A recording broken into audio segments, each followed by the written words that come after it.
And here we are.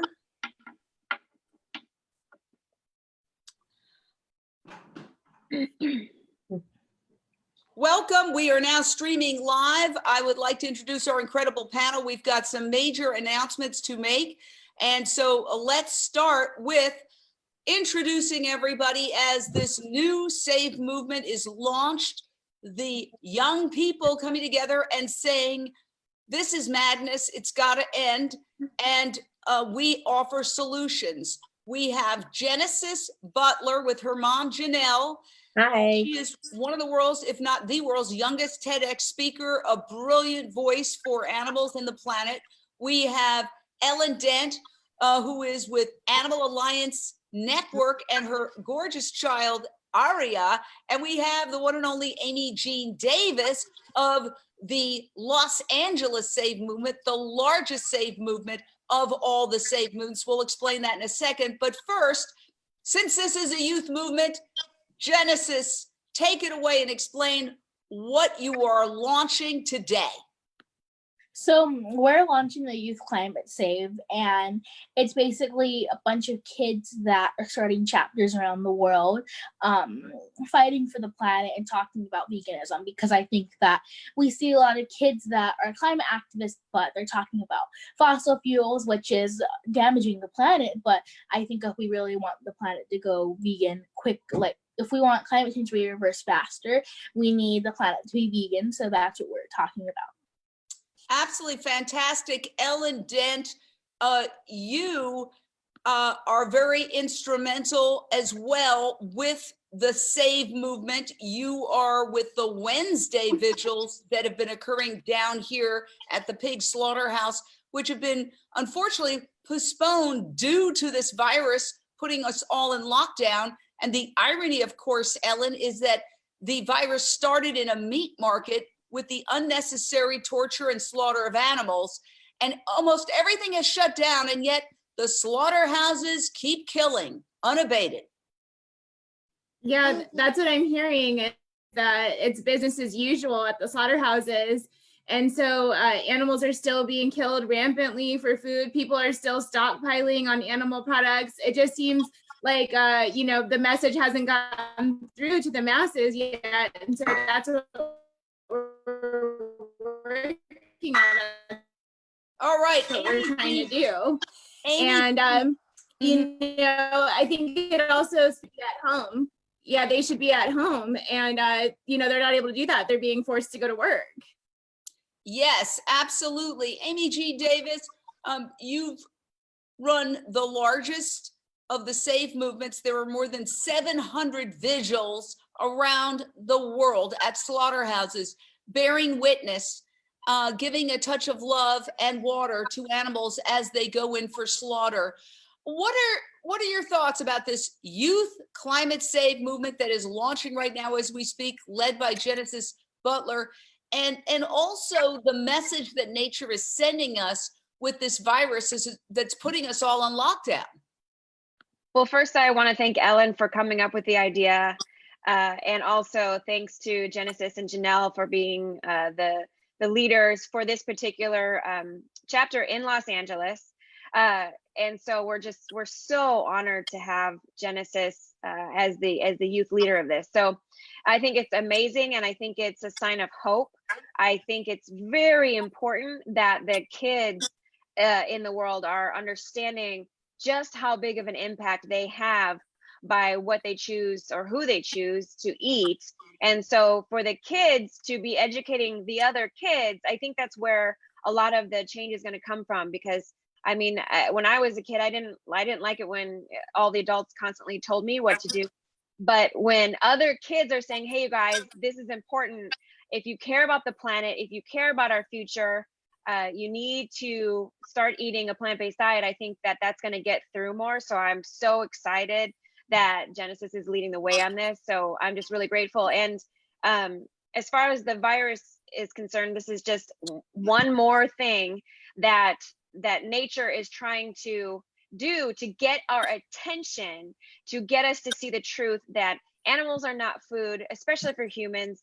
and that we need to stop altogether this animal agriculture industry, any kind of wild animal slaughter, all of that just needs to go. We need to learn how to live in harmony with nature, with animals, and we are healthier eating a plant-based diet by far. We can step outside of the whole paradigm of injustice and oppression that happens not only to the animals, not only to the planet, but also to the workers that are involved in the industries as well. And so I'm very excited. I mean, this virus thing sucks. It's turned the world upside down, but are we going to listen? And hopefully we will listen to the children. By the way, if you see me looking down, it's because I'm sharing this live video from my Facebook to, for example, Toronto Pig Save, to my personal page. So feel free to share out. We really want to get this message out to more people. Now, Genesis, first of all, how old are you? I'm 13 years old. Wow. And you have been speaking for a long time. Your TEDx talk is amazing. Now, Thank you. somebody went down, stayed in their car, but actually went down to the pig slaughterhouse here downtown LA just yesterday and was very, very upset that the workers are still going in there and slaughtering animals and they're not observing social distancing. How can they? You know, the slaughter lines, we don't know exactly what their space is between one person who has to do the killing and the next. But the point is that going in and out of the slaughterhouse, there were many, many people on top in the vicinity. They're putting themselves at risk. So the US government has told pretty much everybody, state, federal, and local, they just shut down the beaches. Okay. And yet they keep the slaughterhouses open. What do you make of that, Genesis? I think that it's really sad of how they're shutting down like the NBA and beaches, and they're just like not shutting down slaughterhouses because it's just not necessary and it's not good for the planet, does no good for anything. So I think that they should shut down the slaughterhouses. I think that if they're shutting down everything, that means that they need to shut down slaughterhouses also. And how about Genelle, your mom? You are the force behind a lot of this, Genelle. You do such important work. What do you say about this? People want to know what this Youth Climate Save is going to look like. We're getting some comments like, is there a link? Where can I go to find out more? Okay, so I'm basically just assisting Genesis, making sure that she's able to complete her task and duties as the lead organizer. But I've been kind of behind the scenes with her, you know, answering emails and stuff for the past 6 years that she's been an activist. So this is something we're both very excited about because Genesis, one thing that we've all noticed when we go to these marches, and I know Jane, you've noticed it, no one's talking about animal agriculture. And then they look at us like we're crazy because we have these signs. And, you know, Genesis sign and the other kids, my own children that go to the marches, our signs aren't pushy. It's not like, hey, you listen, you know, you're destroying the planet, but we're telling them nicely that animal agriculture is, but people just look at us like we're crazy. So I think this is a great movement for the planet, for the animals, for humans. And you want to tell about where they can reach the Climate Safe? You can go on Instagram and send us a direct message, or you can send me a direct message and I'll answer and tell you how to get a chapter started in your area. What is your Instagram? Genesis Butler with the underscore at the end. Wow, Genesis Butler. Okay, so you're on top of it, Genesis. I'm so impressed. Ellen Dent, we're going to ask you to unmute yourself right now because you are also a major force. And, you know, Amy Jean Davis is a new mom. You're a new mom. So you're representing the next generation that has to pay the price for what the adults do. And what's really interesting is that I noticed that the younger people are not watching television. They are doing everything online or primarily on their phones. So they're not getting inundated with these constant commercials of, you know, drink a glass of milk and fast food, pharmaceuticals, take a pill if you've got this, that, or that other problem. I think they have a very different take on this crisis because they're getting almost entirely different information. So tell me, Ellen, what inspired you as a new mom to help launch this Youth Climate Save with Genesis and Amy and Genelle? And how is it going to look? What's it going to look like? Well, we're hoping it'll be a worldwide movement. What inspired me was going to the youth climate strikes in LA and just seeing the youth mobilize there. And I felt that we needed to make a platform for our vegan activist youths to be able to rise up as well and have their voices heard. Because a lot of times when they were talking on stage, nobody mentioned veganism. And so we didn't have youth saying it, we didn't have adults saying it. So I just felt that it was time that we took the initiative for our youth and gave them a way to speak up and voice their thoughts about animal agriculture, animal rights, how animal agriculture is affecting our planet's environment, and really give them a chance to fight for their futures. So we're incredibly fortunate to have Genesis and her mom, Genelle, helping us. I really honestly don't know how I would do this without them. And, we're just really excited. We hope that everybody will get online because they already are on their cell phones. They already are on Instagram. Now, Ellen, we're going to ask you if you have any other devices on your Wi-Fi to turn them off because your signal is weak. So if your phone is on your Wi-Fi, if somebody else's computer, just turn it off so that we All can around the world are see you reaching better. out to us. Yeah, make sure that you don't have your phone or anybody else's phone or computer on their Wi-Fi. So people are saying, congratulations. We have some congratulations coming in. So look, Amy Jean, you have been part of this Save movement from pretty much the beginning. It was founded by Anita Krines, a Toronto PhD, who was a student of Tolstoy. Tolstoy said, when you see suffering, you have a moral obligation not to pretend it's not happening and walk away and go like this, but to get closer, see if you can help, and even if you can't, to bear witness. And that's what the whole Save movement is about, is bearing witness to the suffering of these animals.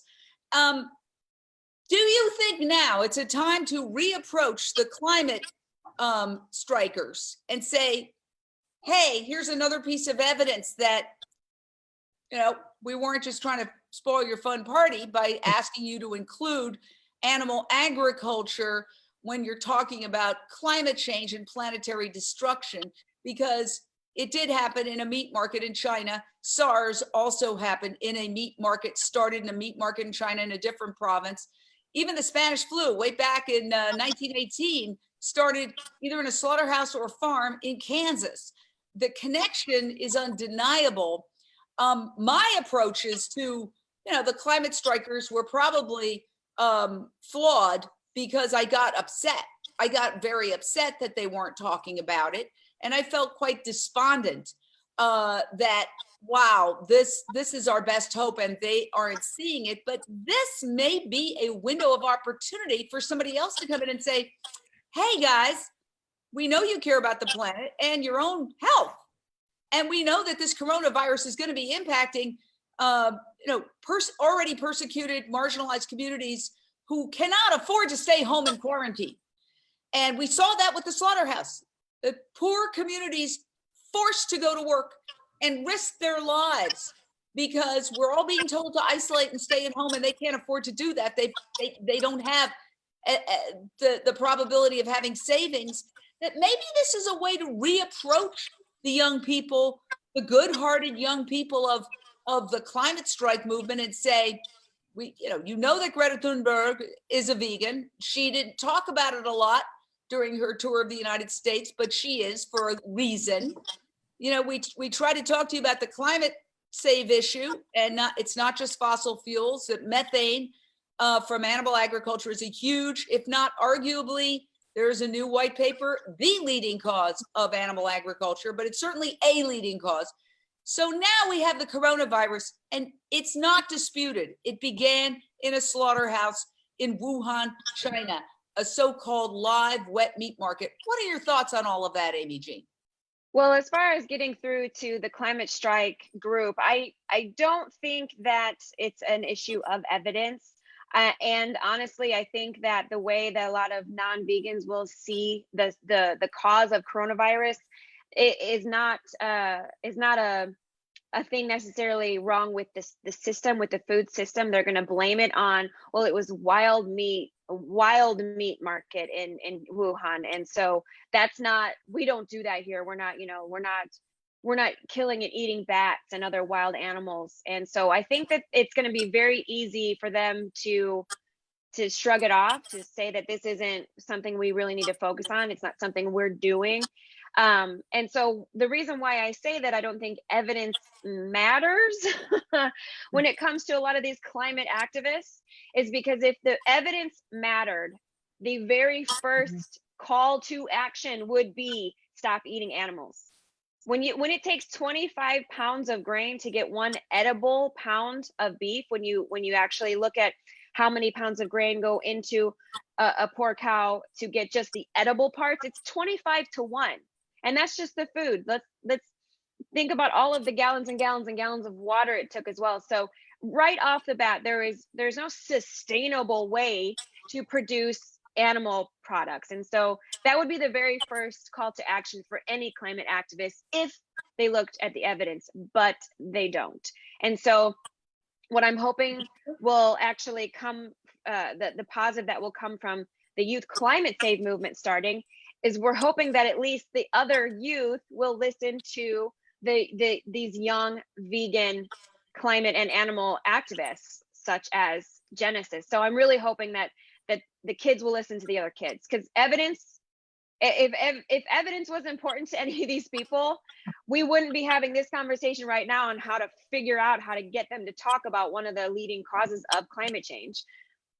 Yeah, and when people say that bat argument, I say, well, first of all, there are thousands of live wet markets in New York City. There's 85 alone just in that city. And indeed, there was a protest outside New York City Hall saying shut down the live markets. And indeed, people have gone into those live markets as part of protests, and they've seen turtles and frogs and hares, rabbits. We don't know whether those are wild animals or not. And really the distinction, that's not the key point, because we know that mad cow disease, cows aren't wild animals. We know with the swine flu that's decimating the China herds right now, and they've killed millions and millions, not to be consumed, but just to kill them because they've got a swine flu. That didn't come from a wild animal. The avian flu is not coming from a wild animal. So the wild animal argument is really not that relevant. This is just the way it happened this time. And the next time it could happen with something else. I will say that a good thing that did come out of sort of those intense, nonviolent, but I would say emotionally charged confrontations, in my case, with the climate save, the climate strike movement and the Fire Drill Fridays, is that I was sharing my frustration with Dr. Silas Rao, who is the star of this documentary, Countdown to Year Zero, currently streaming on Amazon Prime. Watch it before it's too late. And he said, well, I said, Dr. Rao, until we prove that it's a leading cause, nobody's going to pay attention. As long as the news media is saying it's that animal agriculture is only 14.5%, which is a wild understatement. World Bank economists with a major institution announced that it was 51% of greenhouse gases years ago. They play with the numbers, because the industry has a lot of impact on what even the United Nations says. And he just said, okay, I've been waiting for somebody to do a white paper. I'm perfectly positioned to do it. I'm going to do it. And within 3 weeks, he did the white paper, and he came out with some astounding results.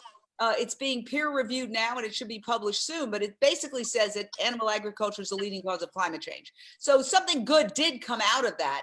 But I think this is a brilliant idea. Genesis, I know you had a chance to speak very briefly, like for a minute, in front of the climate strikers. How do you see this happening? Are you going to hold your own rallies at City Hall? Are you going to try to mobilize kids? How are you going to do it? And by the way, I know you're also a big TV star. I don't know how much I can say about that, but you're also a pretty big star in your own right now. I was at a premiere party in that regard. I'll let you tell me, what your TV credits are at this moment. So I took part in the Marvel Hero Project, and there was 20 kids in it, and it's just kids that are doing good for the world. And I took part in that, and I got my own comic book with that and my own episode. So it was really cool, and it was really a fun experience. So I'm talking to a star, Marvel Hero Kid, and they even made a whole cartoon character out of you and your dad as well. And your whole family was included, because I know you have some siblings. It was amazing to see. So congratulations on that. Thank you. How is this gonna grow? Like, you're announcing it today, the climate youth movement. How fantastic. Are you gonna have your own demos, protests, marches where people speak, etc.? Yeah, we're I think after this whole virus passes, then we're gonna start doing protests and demos and getting kids together. But we're also trying to do some challenges where, like, there's gonna be one like, you'll have like $5 and that's your limit to make a vegan dish. So like, if you can find anything in your fridge, you can go and buy stuff for $5 and then make it, because I think some people like to say, oh, well, being vegan's too expensive. So that will show them like, oh, you don't have to have a whole bunch of money to be vegan. Absolutely. That's a great idea. And Ellen, I know you're a great organizer. Are you going to help with coming up? Because you're also in this documentary, because I'll give a shout out to Paige Parsons Roach. We were all at one of these climate events down at City Hall, and we were all like, can we talk about animal agriculture? And Paige got you up on the stage. You were pregnant at the time, and you gave such a brilliant off-the-cuff speech, like off the top of your head. We included it in the documentary because it was just so brilliant.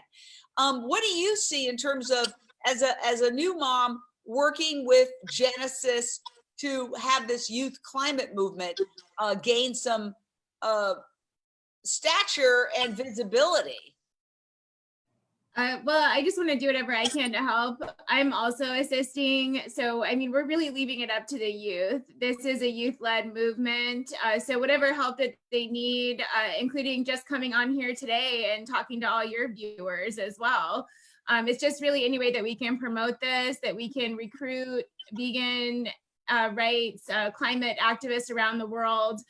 Because I mean, the bottom line, and like I said in the documentary, is that you can't be an environmentalist and not be a vegan, period. So that's what we need to have our youth tell other youth, so that they can understand that. And why is that the case? So I feel like Genesis is brilliant, Genelle is brilliant, Amy is brilliant. So we have such a strong team of really strong women who are gonna get out there and really get this message out there. Even today, I wanna give Jane and Genesis a shout out for being on Veg News as the 20 women to follow on Instagram. So that was really exciting seeing the both of you on there. And here we are on a live all together, trying to fight for our futures on this planet. So we really need our youth to rise up to make this happen. Yeah, and I always say it's a team effort. Jane and Jane is like 70 plus volunteer distributors around the world, and Ellen, you're a big part of it. And everybody here on this Zoom has been featured and is a part. It's a group effort. So I think this is incredible. Now, Amy, explain to folks what the SAVE movement is, because I still meet a lot of people who are a little unclear about what it is and how fast it's growing. So the SAVE movement now has 3 branches. There's Animal Save, Climate Save, and Health Save, and we have over 900 groups with all 3 branches all over the world. And so the goal for each branch is to raise awareness for that particular subject, such as the animals, the climate, or our health. And so with Animal Save, we hold vigils to bear witness to the animals, and we do that at slaughterhouses, at auction houses, at factory farms, basically anywhere we can go where there is suffering being done to the animals, and we'll go there and we'll hold vigils. It's all very love based. We don't engage in conflict with anyone. We don't engage in necessarily illegal activity, although we are starting to do a little bit of open rescue, which is technically illegal. However, we don't do those at the same time as the vigils, so people don't need to worry about that if that's something they don't want to get involved in.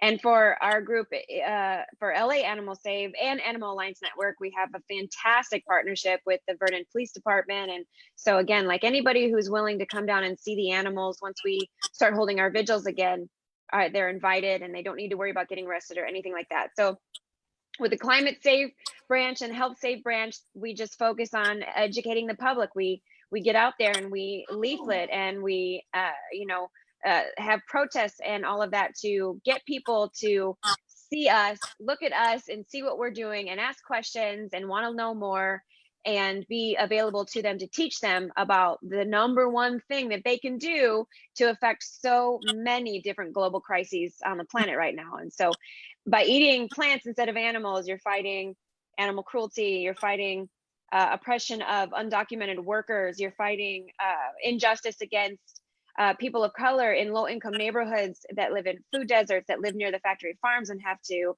smell the horrible smell and chemicals every day of their life. And you're fighting your own risk of dying of our number one killer, heart disease, and you're fighting for the water of the planet to stay clean, and so many things. And so we're just trying to raise awareness around those three issues. Now, it's grown rapidly. I stumbled upon Anita Krines, the founder, and I think it was when she had been arrested for giving water to a pig bound for slaughter. And it was such an incredible video where she's just saying to the truck driver, please show compassion. And I think he said something to the effect of, they're not humans, you dumb bleeping broad. And the police were called. It was a very compelling video. And I just thought, wow, this woman is extraordinary. And then I interviewed her, and actually I invited her to a gala we were having to raise funds for a variety of groups. You were there as well, Amy, and that was the first time I met her.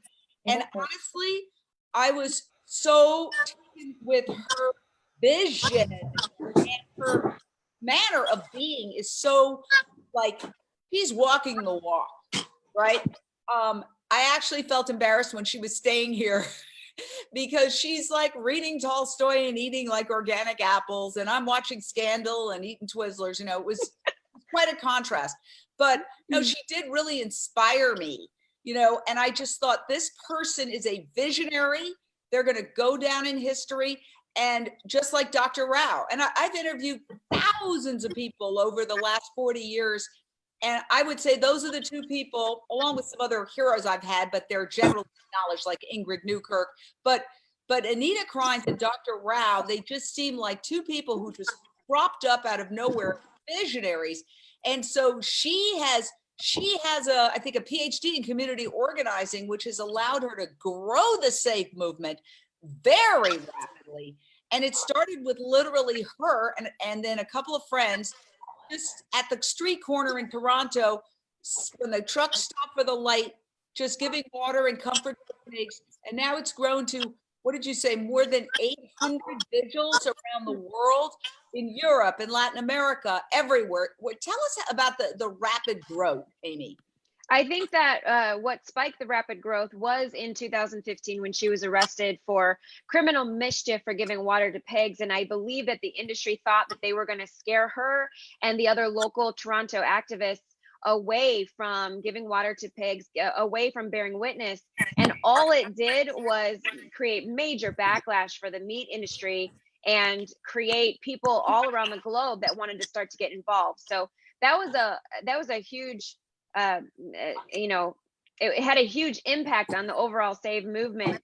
And, Anita went through that trial for 2 years of her life, initially, looking at 10 years in prison for giving water to pigs. And so it was a very scary thing for her. It was very stressful for her. And it could have had a better outcome. But the judge completely acquitted her on all charges. The meat industry did not get what they wanted. They did not get anyone to be too afraid to go and bear witness. In fact, all they did was inspire more people to go out there and bear witness, myself included, because 2015 was the year that I got involved with Toronto Pig Save, the original group, and started LA Animal Save the following year. Wow. So Amy, let me ask you, because you and Ellen are both holding vigils on different days of the week. Now, Ellen, we know that, for example, we've got major celebrities showing up at times at these vigils. Joaquin Phoenix, who's won the Oscar and the SAG Award and the Critics' Choice Award and the Golden Globes for his incredible acting in The Joker, he often goes to these vigils. Ellen, there are also other celebrities going. There hadn't been a lot of media coverage, but we're seeing that changing. Are we breaking through, Ellen? I think so. We've had several different media outlets coming out. I think that really the turning point with that was when the LA Times article was written by Gustavo Arellano. And then other media outlets started coming out from there. We've had famous YouTubers come out, famous voices of the movement also have come out. And we had an article in NBC. We were on EFE News, which is like international Hispanic news network. And so they have like several different outlets that went out on as well in Spanish. So that was really cool to see that happen. More recently, Spectrum One News came out to film LA Animal Save, and we had a joint vigil for that. And we also had KCRW, which is the largest NPR affiliate, come out as well. So, you know, these different reporters are coming out here, they're getting the story, and it's actually being published now. Because beforehand, news stations had come out and they had done stories with like LA Animal Save, and it never got out at all. It never was published and never was aired. And so now they are. Now people are seeing this one way or another, and we hope to keep that momentum going. I know that Amy's working with a PR firm very closely. We're also working with an advertising firm. So we have like a whole billboard campaign that's out there right now, and maybe it's not the ideal time for that, but we have big billboards with Joaquin Phoenix on them, peering into the trucks, looking at the pigs, in support of LA Animal Save, because he does come out with LA Animal Save, and it's just amazing to see that. Animal Alliance Network also has some benches out there as well, and so we have the pigs on the ones with Joaquin Phoenix. We have a really cool chicken one with the chicken vigil on the bench, and it's really compelling, and you can see those at LA Animal Save or Animal Alliance Network, and we're going to be posting more about that soon. And I believe there's going to be a press release, so I don't want to talk too much about it. Oh, wow. How exciting. So we're moving full steam ahead. I have found that, well, Dr. Rouse said, isn't it interesting? I know I sound like a groupie, but I am. I am too. Yeah, he said, you know, isn't it interesting that nature is doing this at a time when we have developed sophisticated ways of staying in communication while in isolation. If I didn't have the internet, I would probably feel isolated, but I've got my cell phone, I've got Zoom, I've got Be Live. I can also watch television and see the latest news. And actually, I was saying to myself, you know, I don't feel that isolated. I feel like I'm still interacting. I think the brain doesn't really know. It's like when you watch a horror movie, you're reacting as if it's really happening. I feel like we're able to communicate. This may be the new normal. I made a point of saying that, you know, I was taking piano lessons and now we're doing it virtually and I like it better. Continue that way. So I think that this is a turning point in history. It is forcing us to go back into our shells, our cocoons, whatever metaphor you want to look at or use, and meditate. I think we have the answer, which is, hey, this started because of violence against animals. Let's end violence against animals and let's come out of this crisis evolved. The mainstream media is not telling that story. And Dr. Rouse says the reason is that they represent the old system. they are profiting off the old system. And what I think he said that really struck me is that meat, the killing of animals, is at the heart of the old system because it's all about scarcity. It's the law of supply and demand. So I was just thinking about this the other day. People are gouging for things like rubbing alcohol because you can't get it because everybody wants it, right? So they can charge a lot more money. And by the same token, they can charge a lot more for food because they're creating scarcity with meat because animals eat at least 40 times what they produce as food.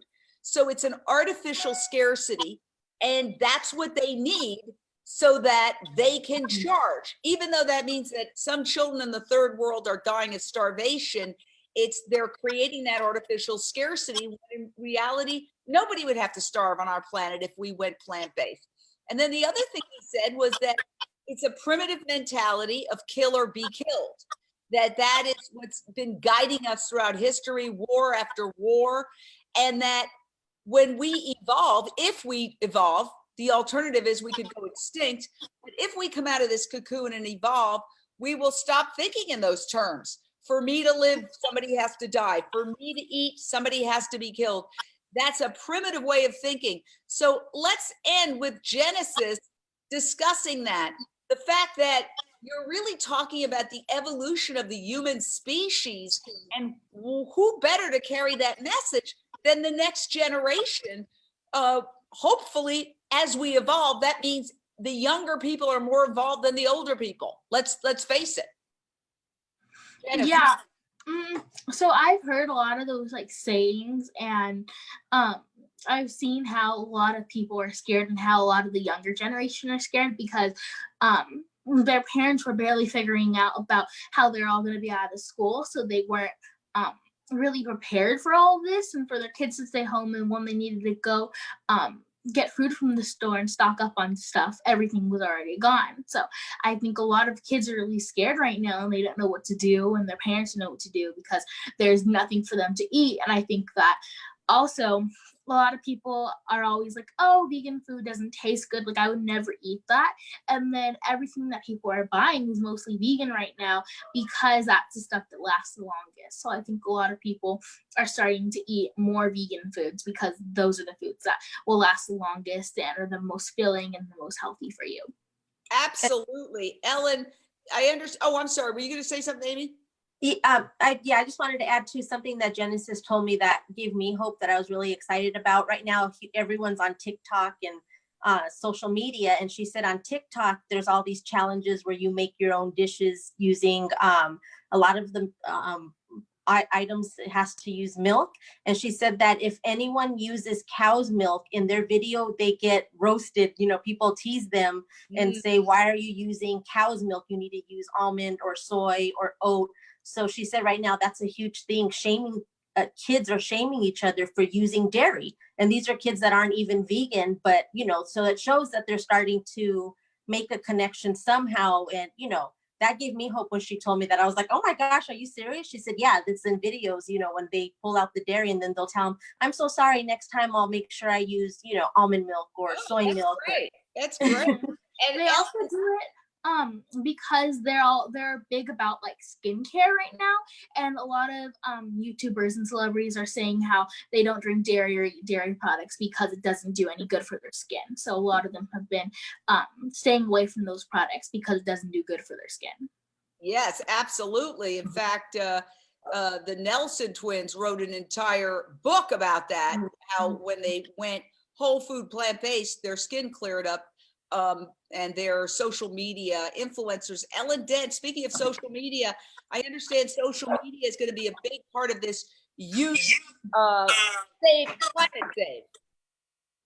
Yeah, absolutely. I don't know if you guys can hear me. My internet connection. We can hear you. We can hear you. We can hear you. Okay, great. Yeah, I think it's so important that right now that we realize that even though we're stuck inside on these quarantine, that we can still get online and we can still do activism. And as far as the Youth Climate Save is concerned, we are having a logo contest. So if you'd like to help come up with our final official logo, please draw something really cool and post it on your Instagram and tag us on there. Make sure to message us as well with that logo. Send that logo Wow. to us as well, so that we can, try to come up with a really cool logo that's made by our youth. Wow, that's fantastic. And also make sure to share as much as you. Yes. Amy? So it's the Instagram is Youth Climate Save, at Youth Climate Save. And I just have a couple more things I wanted to add, if that's okay. Save. I'm going to put yes, it in the youth, comment section right Great. So just to echo what you were saying, Jane, this whole idea of going into this cocoon and coming out the other side more evolved. And so it reminds me of my partner's film Unity, which I encourage everyone to watch after they watch your Countdown to Zero on Amazon Prime. It's called Unity, and it's one of the phrases is to live by loving instead of living by killing. And most everybody has that opportunity, in their lives, and we would hope that everybody who does would take that and live by loving instead of by killing. And the third thing I just want to make sure everybody knows about Bill AB 2566 that is being proposed right now to get diet onto the state of California's climate change strategy, specifically having an inventory done of the greenhouse gas emission footprint of animal products. And people don't realize that California is the largest dairy state, having eclipsed Wisconsin years ago. They think of the cheeseheads and they think Wisconsin's the biggest dairy state, whereas California, which is the 5th largest economy in the world, is actually the biggest dairy state. There's a huge number of dairy farms here. And when we experience drought, people like to talk about almonds. No, the dairy industry is a much bigger user of our water, a polluter and a user of our water. So what is the number of that bill? AB 2566. Wow, okay. Definitely, that is important. So we've covered so much ground here. I think, congratulations. What an amazing team of superheroes led by the Marvel superhero, Genelle Butler. Genelle, congratulations again. You're always on the forefront, and maybe they'll incorporate this into their next season of the Marvel superhero kids as you lead some protests and marches and give some speeches. I will definitely be there. Jane and Shane will be there going live every time you speak, Genesis. We're very excited about it, and I can't wait for, the climate save movement to continue growing as soon as we emerge from this cocoon, and who knows when that's going to be. The more time we have to think, I think the more likely it is that people will make the connection. So maybe, the timeout was going to be 5 minutes, and now Mother Nature is saying the timeout's going to be an hour. We'll see. Thank you so much, MPG Davis, Ellen Dent, Genelle Butler.